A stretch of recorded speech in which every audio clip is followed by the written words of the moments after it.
Hello, everybody, and welcome back to The Pulse, brought to you by DeMarco's Italian Restaurant in downtown Rochester. My name is Neil Rule, the voice of the Golden Grizzlies, talking volleyball today here on The Pulse. The volleyball team started their season with back-to-back wins over Robert Morris, and we figured we'd go right to one of the key components of that victory. She's a freshman on the volleyball team. She is Patti Cesarini. And Patti, it's great to catch up with you. We didn't know if we were going to get to this point, let alone have a season. You're a freshman coming into Division I volleyball. What's that journey been like for you? It was a little nerve-wracking at first. You know, you're coming in with a bunch of people who've already been playing together, and you're just a little freshman. You're trying to get used to all the different systems they run for offense and defense and stuff. So it was a little difficult at first. I mean, the game's much faster in college than it ever has been in club or high school. So the speed and the power, it's definitely amped up in this. So it was kind of hard to adjust at first, but then with my team, I love all my teammates and they were great with getting me involved, and the rest of the freshmen with me, there's 4 of us. So all the upperclassmen kind of took us under their wing and really helped out. And the coaches were super welcoming too. And keep in mind, we met everyone at camps before, so we kind of already knew. It was more like acquaintance type of stuff. But then when we finally came here in late August, early September, and finally started practicing and stuff, that's when everything kind of came together and it felt more like a family than just acquaintances and stuff. Well, things certainly came together for you. As far as the system is concerned, you had 16 kills in the back-to-back matches against Robert Morris. And Patti, look, I don't mean to burst your bubble or anything like that. Division I volleyball is not supposed to be this easy for a freshman. Yeah. Like, it's not always going to be this easy, Patti. I guess that's what I'm trying to say. Well, maybe it will be. I don't know. Your thoughts on that? I mean, those are 2 monster back-to-back games to get things started. Yeah, honestly, the first game, I was obviously a little bit nervous to go in as first college match, all that stuff. And what was running through my head is like, I'm here for a reason. Coach put me out on the floor. You know, I'm just supposed to just play my position, do my job, and help my team out. So that was kind of what was going through my head during that whole first match. And then as soon as I kind of got the hang of it and I wasn't so nervous going in the game anymore, I was like, all right, you know, like I can do this. You know, I'm obviously here. I can hang with these girls. I can play with these girls. This is what I've been training for my whole life.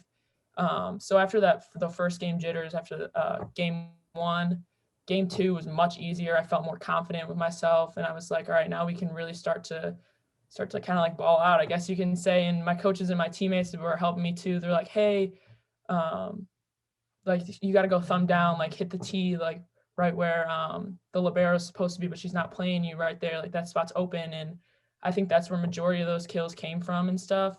And that was all my teammates and my coaches helping me out and telling me where to go and put the ball. Well, that second match, you hit at a 429 clip, which is very impressive at any time, let alone your second ever collegiate volleyball match. Rob Eam and I talk all the time, and I'm always amazed calling volleyball for ESPN Plus. Volleyball, and I don't think the common sports fan knows what a timing game volleyball is. I mean, Oh yeah. when one thing gets out of whack, the whole system can kind of break down. Speak about falling right into the timing, because as you said, you come into the match nervous, you know, your first match, you're not quite sure what to expect. How were you able to keep that timing and keep the flow? Honestly, it was, I don't really know. I was kind of just I was kind of like keeping up with my teammates and talking to them a lot and stuff. And it was a little weird, like when things got out of hand or something. You know, we all look to that one leader on the court, and that's for us. That's our libero, Lindsay Whiteman, and our right side, Jamie Walling, and they would kind of just bring us back into reality, into the game. It's like, all right, take a deep breath, you know, side out, one pass. It's just, if you think about it, it's a very simple game made complicated. It's like you just got to get the pass up, get it to the setter sets the hitters put the ball away, you know. And obviously there's rallies and stuff that make it more difficult, longer, you get winded. But I think the team camaraderie really, really helps with keeping things flowing nicely and keeping things smooth during tense games like that. You guys have a bye this upcoming week, but after that, you'll take the floor for the first time at the arena. What will that mean to you to step out there on the blacktop Division I volleyball player? Certainly, you'll probably have worlds of confidence coming off your first performance. Um, I'm super excited to finally play on the blacktop. I mean, we've been practicing there for forever. It's just it'll feel good to wear a home jersey on the home court. I mean, theoretically we'd have home court advantage, but with COVID, obviously people can't be here. But um, I think it'll be great. I'm super excited. I know everyone else is excited too to finally play on our court, like our turf. It's hard getting used to like going to Robert Morris. We had practice the day before.